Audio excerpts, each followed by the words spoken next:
In this module, we'll talk about the link between ELT and linguistic imperialism and what role they played in the spread of English.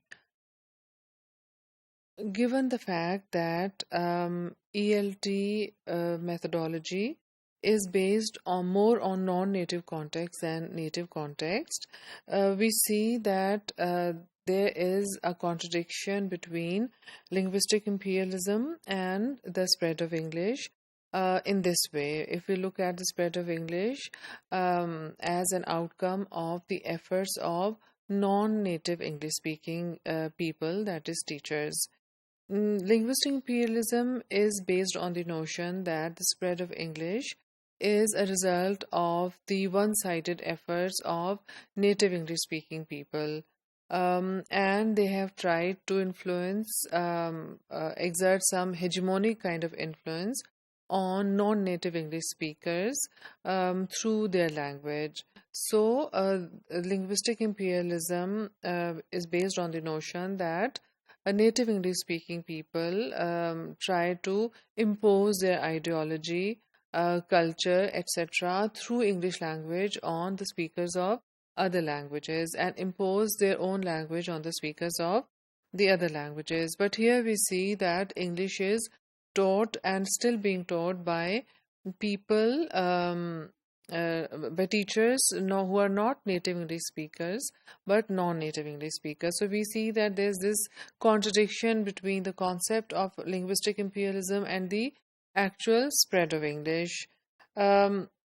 It seems that linguistic imperialism, the notion of linguistic imperialism, neglects the contribution of non-native English speaking teachers and the role they've played as change agents, the role they've played in the language change that we witness in the English language now.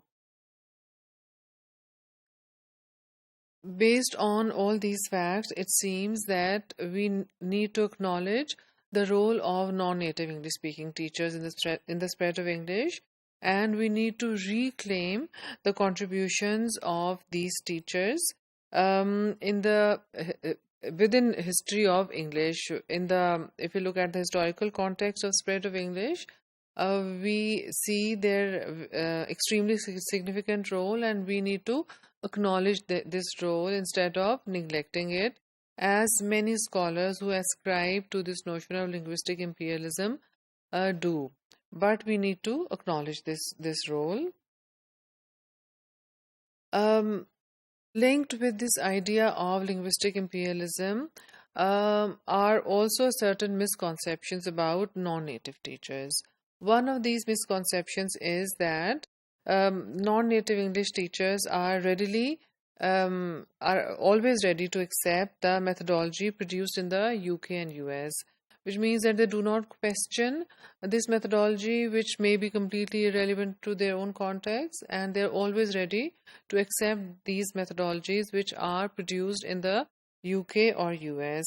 Some researchers in a study found that many ELT students from outer and expanding circle countries who were studying ELT in the USA already had a critical attitude towards these methodologies which were developed in native English speaking countries. So we see that there is an awareness among non-native English speaking teachers of the disconnect between these methodologies and the real context of English language teaching. All these misconceptions are actually based on the ideological notions, and these ideological notions in turn are based on or are result of the intellectual dependence that people have, and this intellectual dependence is due to the economic dependence of many non-native English speaking countries on native English speaking countries. So we have this sort of vicious circle where the economic dependence leads to intellectual dependence, and this intellectual dependence then gives rise to this misconception that non-native English speaking teachers are ready to accept these methodologies developed in native English speaking countries, and they do not use their own understanding of their local context when it comes to selecting the right kind of methodology. So, this is a complete misconception. Then there's another misconception about non-native teachers, which is that the Western methods, which are used in the ELT world now, they date from the post-World War period. But the actual spread of English started long before the Second World War. So, if these methods were responsible for the spread of English, how could English start spreading many centuries before the Second World War? This also is a misconception, and English language spread long before these methods were introduced through non-native English speaking teachers. So ELT methodology in this way relied completely on the creativity and resources of local teachers, non-native teachers. It did not depend on the methodologies which were developed by native English-speaking teachers or native English-speaking countries. And one proof is that the spread of English had started long before these methods were developed, and this spread was a result of the teaching which was done by non-native English-speaking teachers. The influence of native speakers on ELT that we witness is in the influence that they try to exert through such constructs as authenticity, native, and near-native proficiency. So we see that the center, the inner circle, does try to take control of ELT, but this control is more about the future of ELT, as the past we see was to a great extent in the hands of non-native English-speaking teachers. And they try to control the future of ELT through such constructs as authenticity, native and near-native proficiency, and also in determining the proper goals for second language acquisition, which they have identified as the attainment of native-like proficiency.